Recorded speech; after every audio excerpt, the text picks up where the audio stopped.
We are back with another 1-3 TCH live stream. We get it all in multiple times, maybe even a bink or two. We're playing with Next Gen supporters. Even two from Wichita, Kansas came to play with us today. A lot of action, a lot of all-ins. We love you guys. Let's do it.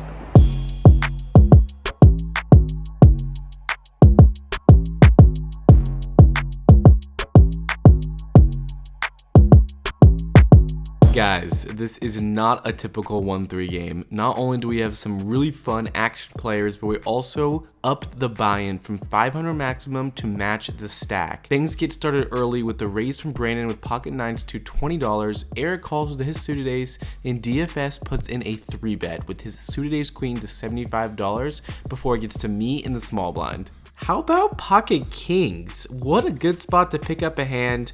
I'm definitely going to go for a cold 4-bet. I know it looks really strong here, so I don't want to make it too big. It gets back to Brandon with nines. He makes a good fold. Worm fold, ace jack suited, and DFS for only $85 more comes along. Great news for us.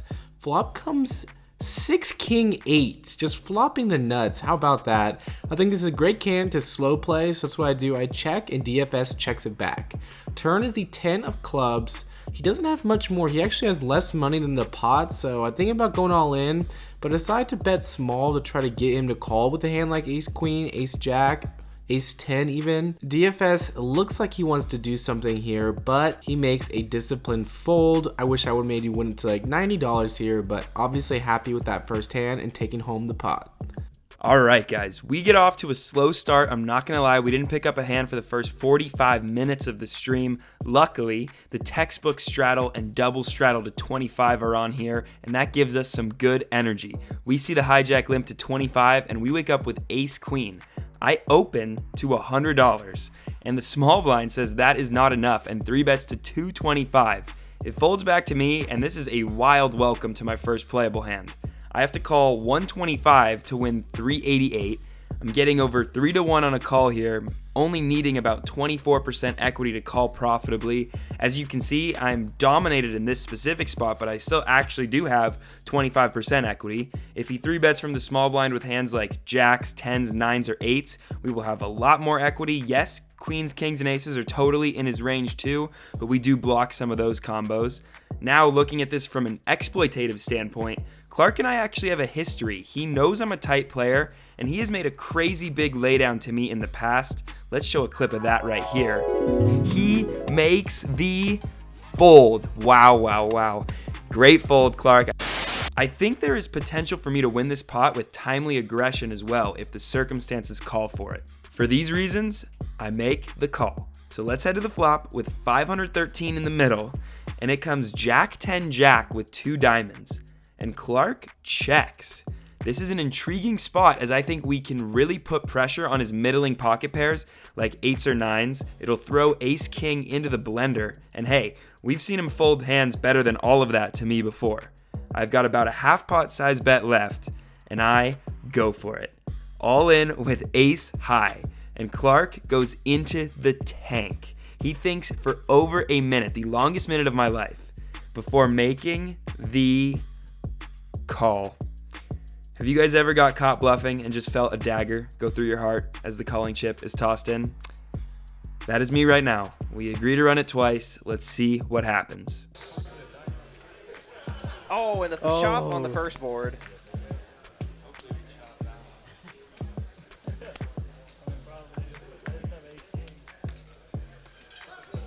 Oh my gosh. Oh, ace king straight. Oh, straight, yeah. We chop the first, lose the second. I am proud of my analysis and play, but I do acknowledge that I'm relatively new to this game. Thankfully, Jonathan Little is in the house. Jonathan, how should I navigate these double straddle spots, which lead to massive opening sizes and 3-bets pre-flop? After you raise over the limp, playing what is effectively about 20 big blinds deep due to the gigantic double straddle, when you get re-raised by the small blind who thinks that you are tight, that's a bad spot. You have to presume that that player thinks you have a strong range and they just don't care because they're willing to put in most of their chips.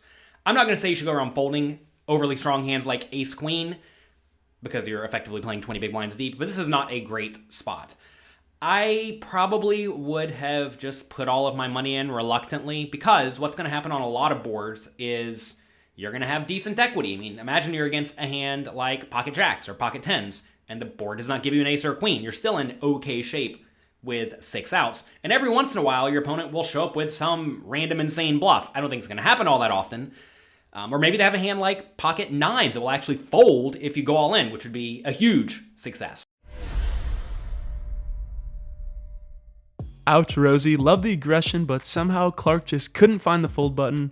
Our first hand of the night, after being card dead for quite some time, we pick up pocket sixes in middle position. There's a $10 straddle and a limp in front of me. I decide to apply max aggression and raise to 55. Considering I haven't played many hands yet, I don't think people will be looking to squeeze me all that often. Clark calls in the small blind with my favorite hand, 9-8 suited. Grandma completes her straddle and the limper folds. We're 3 ways to a flop of ace king 3 rainbow, and when it checks to me, this board might not be great for my specific hand, but I think betting this board with almost 100% of my range would make a lot of sense. I bet out $40 with plans to barrel hard if someone continues. Clark gets out of the way, and Grandma decides $40 is a fair price for a turn card, which is a deuce. She checks once again, and I'm sticking to my plan of applying max aggression. I think a double or triple barrel can fold out all of her king X and a lot of her ace X holdings, and she could hardly ever have a hand stronger than one pair here. I bet 160, and she quickly gets out of the way as she only had a gut shot. Regardless, always a good feeling to be taking down our first pot of the night. In the next hand, we see an open from Brandon. This will not be the only pot we play against him. He opens to 25, and I've got kings again on the button. I'm putting in a 3-bet to $75, and Brandon makes the call. We're looking good, heading to a flop, which comes safe. Queen 6-2, 2 hearts. I put out a down bet here. I think that's the best play here. Trying to get called pretty wide and make it $50 to go, and just watch what happens live. Oh, wow. No. Brandon trying to make some moves. Brandon jams as a bluff, turns a 5, he's dead, river an 8, it doesn't matter. I show kings and we scoop home a pretty big pot. Bad time for Brandon, but great time for me to pick up a hand. Let's go. This is a short but not so sweet hand, but that's depending on how you look at it. So we see Eric, the tightest player at the table, open to $10 and +2 with ace king. Woodley calls, and Brandon in the hijack 3-bets to 50 with jacks. It now folds to us in the big blind, and we look down at ace queen. Now this is a great hand, but in reality, I don't want to just cold call this 3-bet out of position with a tight early position raiser left to act. Calling 3-bets out of position is not a great play in general, and I also don't want to cold 4-bet in this configuration. So I actually decide on a fold here. These two end up getting it all in pre-flop, and ace king takes it down.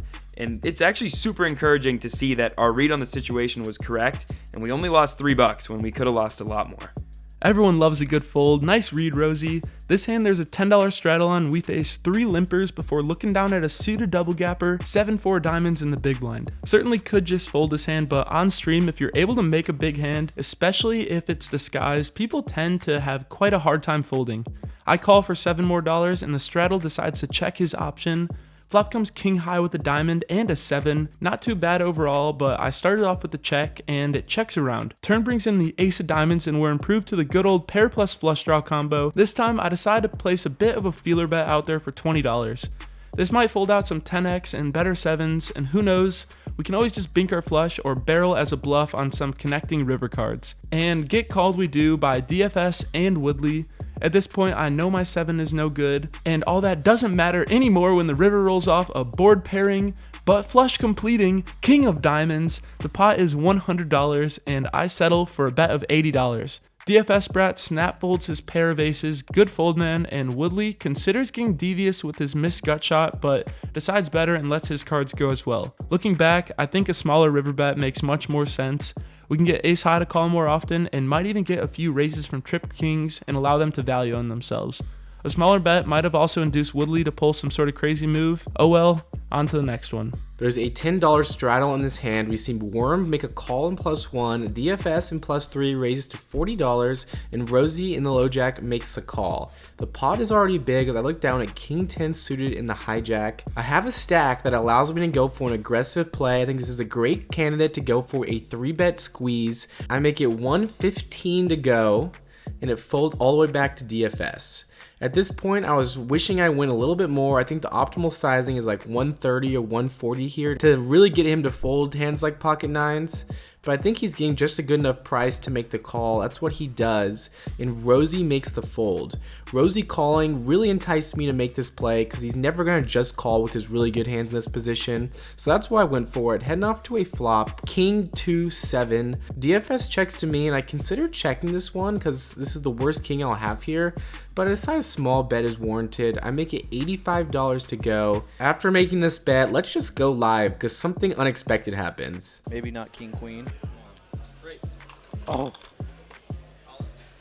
DFS makes the move. Wow. Oh my gosh, everyone is just gifting Frankie chips tonight. He shipped it with pocket nines. In the moment, I snap call, although I think he might have a better king than me. Then he flips over nines, and I'm feeling great. Turn is at 8, the river a 3, and we are scooping home another big pot. Same rotation as the king's hand. We are running hot today. Sun run continues. Our card deadness is over, and we finally look down at a premium. The ladies in the small blind. +2 opens to 10. Grandma likes game shows because she thinks his price is right. However, the cutoff has other plans. He 3-bets to 30. Certainly going to be applying max pressure here, and I put in that juicy 4-bet to 115. Folds back over to +2, who decides to 5-bet to 280. Wow, what did I just get myself into? The remaining players fold, and it's back onto me with a little over 600 left in my stack. This is an absolutely brutal spot to be in. While we have the third best starting hand in poker, how often do we really see 5-bets? Does our opponent ever play hands like pocket jacks or ace king like this? Well, we can only use our prior knowledge. Paying attention to a few previous showdowns, I saw Eric 4-bet and then snap call off a 5-bet jam with ace king. I also saw him 4-bet ace king once more that was shown down by the end of the hand. I think this is enough evidence to assume he'll play ace king this way some portion of the time, along with aces and kings. Against that range, pocket queens has 40% equity. Still, this is a really rough spot. Eric was one of the tightest players at the table. I ultimately decide that the ladies have let me down enough in the past. It's their time to shine here. I rip it all in for my remaining 600, and we get snap called. Damn. We decide to run it twice, and here we go to 2 boards in a massive pot as a massive underdog. The first flop comes out 10 high. The turn brings the third heart, and we do have the queen of hearts until I look over and see that Eric has the king of hearts. Oh no, the river looking for 2 outs and 2 outs only is another 10. 1 lost, 1 to go. One time dealer put a queen out there. Nope, ace high flop. I've got the queen of diamonds though, so not looking that horrible. Just kidding, the turn is the 5 of hearts, and we are now drawing again to just 2 outs in a huge all-in pre-flop. I'm calling on the poker gods for my 1 time, and the river peels off. Oh, he gets there. It is. Queen on the river, let's go. Wow, what a suck out. Thank you ladies for clutching it up for me and not letting me down. We get lucky and chop this one up. Let me know what y'all would have done in the comments if you were in my shoes. Super interesting spot in my opinion. Here we see Jack limp in +1, DFS limps in +2, and we open up King Queen to $25 to punish those limpers. However, as often is the case, the big blind and both limpers call. We are off to a flop 4 ways in position, which comes Ace King 5 with 2 spades. We flop middle pair here, and it checks to me. I decide to check it back here 4 ways, and the turn comes the 8 of clubs, and it checks to me again. Now it's definitely time to value bet. I would have heard from an ace by now, so I make it $60 over half pot to charge the draws, and all players fold. We finally take one down. Can the sun run continue? Up over $1,000 at this point. In for 500. I look down at kings again on the hijack. There's a straddle in play, so I make it $35 to go. We get a call from the big blind. Woodley and Brandon in the straddle makes the call as well. Heading off to a flop, which comes 8 ace 3. That's about time we saw an ace high flop with our kings. Checks to me, and I decide to check it back. Obviously not loving the board right now. The turn comes the 6 of diamonds. It quickly checks to me again on the turn, and I think at this point I've got the best hand. I can charge pair of 8s, and I can charge diamond holdings. I feel like an ace would have bet already by now, so I put out a small bet of $60. Woodley quickly folds his middle pair, but Brandon comes along with his 8. Heading off to a river, which is the 2 of hearts, and Brandon again quickly checks to me. Now, I am in between going for a bet or a check, but I feel like against Brandon I could squeak out a little bit more value. I go for a third pot bet of $80, and I'm not hoping to see a raise, but that's what Brandon does. He puts in a raise to $200. But the thing is I do not feel like he has an ace, so he's either slow playing a flush, or I think I'm ahead because most of his ace-x holdings would just call here, unless he has like ace-6 or ace-8, but again, I feel like we would have heard from those hands before. So I decide for only 120 more, I can make the call, and that's what I do. I stick it in. As you guys see, we are good, and the sun run continues, over 2K in our stack. Later on in the stream, Grandma starts getting a little loosey-goosey. She opens up Jack Deuce suited, and Woodley calls with a lovely 3-6 offsuit. Brandon picks up a solid pair and 3-bets to $35 over the $10 open, and it folds to me in the cutoff, and I look down at the tanks myself. I think in most configurations I can flat this 3-bet a large portion of the time, but I did get the sense that Brandon and I both knew how wide Grandma and Woodley had started playing. This means Brandon might be 3-betting even wider than usual, so I can punish him by therefore 4-betting him wider and more aggressively. I raise to 120 and it quickly folds back to Brandon.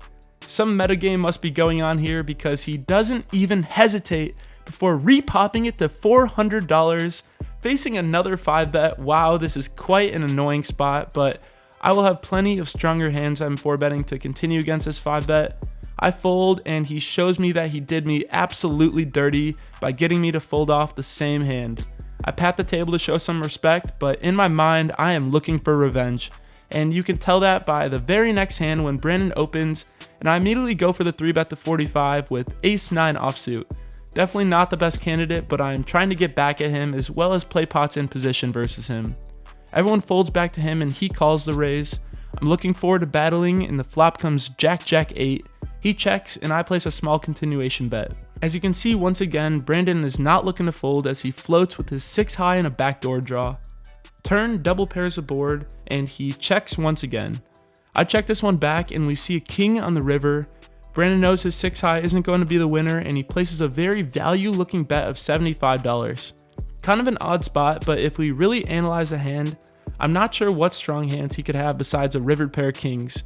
Early in the stream, I saw him flop trips on a 10-10 deuce board and immediately go for a raise on the flop. I would also expect him to be raising the flop at some frequency with a pair of 8s. This bet seems fishy to me, and it is a live stream, so people are trying extra hard to make moves. I eventually decide to stick in that call. He tells me he's playing the board, and we get our revenge. Mwahaha. Grandma puts the straddle on for this hand. I'm on the button with King Jack of diamonds, open up to $25. Clark in the small blind calls, Eric calls, and Grandma makes the call. Heading 4 ways to a flop, which comes 6-5-6, 2 diamonds. Checks to me, I got that flush draw, and I decide to bet it. I make it $60 to go. I don't want to get raised, that's why I went for the kind of bigger 2/3 sizing. We see Eric has us in a really good spot. He makes the call with the ace-high flush draw. Everyone else gets out of the way. The turn is the 6 of hearts now. Eric checks to me, and in this spot, I feel like I could rep all the overpairs. I think I have the nut advantage because he's not calling with mini 5s or 6s. Eric was a pretty tight player, so I'm not going to put him on a 5 or 6, and he's not going to have any of the very good pocket pairs like aces and kings and queens and jacks because he would have raised that pre-flop. So I put out a pot-sized bet. I do not want him calling. I make it 205 to go, and we do get the better flush draw and better hand to fold, which is a great result for us. We have won every hand this episode. It is the final hand of the night. If you've made it this far, thank you so much for supporting the channel. The boys and I appreciate it endlessly. And this is a PLO bomb pot, guys. The fact that I'm saying these words out loud in a hand review can only mean one thing. We are going to be getting into the mix here. Situations like this can make or break a session. So here we go. We all put in $10 and the flop comes 10-10-6 with 2 hearts.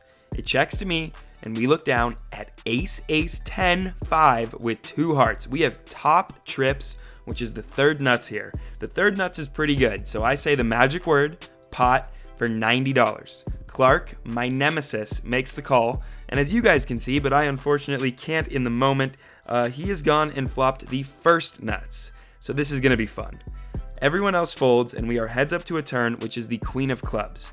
So we're now downgraded out of the top 3 nuts category, as is often the case as these pots progress. I actually recognize this in the moment and I slow down and check, and it's Clark's turn to say the magic word now. He pots it for 270. And this is tough. I don't consider my flush draw to be live at this point, and it will be really hard to call a river jam unless I boat out myself. I'm blocking my own boat outs by having 2 aces, and a 5 might get me in a boat over boat spot. So for these reasons, I actually make the laydown with top trips here. Clark is nice enough to show me that he flopped the Stone Cold Nutter Butters. I am happy I made the right fold. So good hand, Clark. The stream is over, but the action does not stop. We see a all-in straddle / blind bet. This is the time we need to pick up a pretty big hand. What do we have? 6-2 offsuit. That's not gonna cut it. The very next hand, well, after he lost that last one, he puts down 1,000 cash as a blind all-in straddle. The cash is kind of cool. This is the time to pick up pocket aces. Come on, come on. 6-2 again. It folds around and Brandon gets the walk before we play one more big hand. Not against him, but against someone else. The one hand I played after stream goes like this. There's a +2 bet to 10, hijack, cutoff call. I'm on the button with 7-8 of spades, and I make the call as well. Small blind calls, this is grandma, going a lot of ways to a flop, which comes 3, 6, 5, 1 spade. +2 bets 15, he c-bets, hijack calls, cutoff folds, I call, and the small blind calls. I think I could raise here as a bluff, but I decided just to take the small bet and try to get my straight on the turn. The turn is the 10 of hearts. The small blind and hijack check to me. 95 in the middle, I decide to attack, going for a bluff here to $75 to my straight draw, and we see both players make the call, the small blind and the +2 player. Hijack folds, and we're going off to a river. Can we hit? How about the ace of clubs? We miss, but both players check to me. This is the second time in the hand that both players have checked to me. There's a lot of money in the middle, and I decide if I was gonna bet the turn, I was gonna bet the river too. I make it 225 to go. Small blind folds and +2 asks for a count. Not what you want to hear. You love to see the snap folds. What could +2 really have here? I mean, he checked the turn after betting the flop. I really don't put him on any big pairs, and the ace can definitely be a scare card. But he makes the call anyway, and he flips over King 10 offsuit. He takes this one down, and that eats into our profits a little bit, but as we rack up, we still have a very nice finish. Basically, I was playing here, and I looked at the Discord, and I was like, just really thankful you guys all came and joined. So I actually brought a Next Gen Pro Card Protector or merch for all of you guys. And they came from Kansas, so that's pretty cool. I like the blue crew You like the blue? Yeah. That's all you know. Thank you. Thank you very much. This is awesome. All right. You sure? I'm 2X, so I'll get some for you later. And I got a white sweatshirt. Thank you, guys. Still ended up having a great night. In for 500, out for 1,400 after being at 2,100 at one point. Left a little bit off, but make sure to leave a like and subscribe for running good on the channel, and we'll catch you guys in the next one. Peace. Into the game for 1,000, out for 530. In the game for 500, out for 980. Had that one queen on the river, saved me $700. Let's go. Peace. Peace.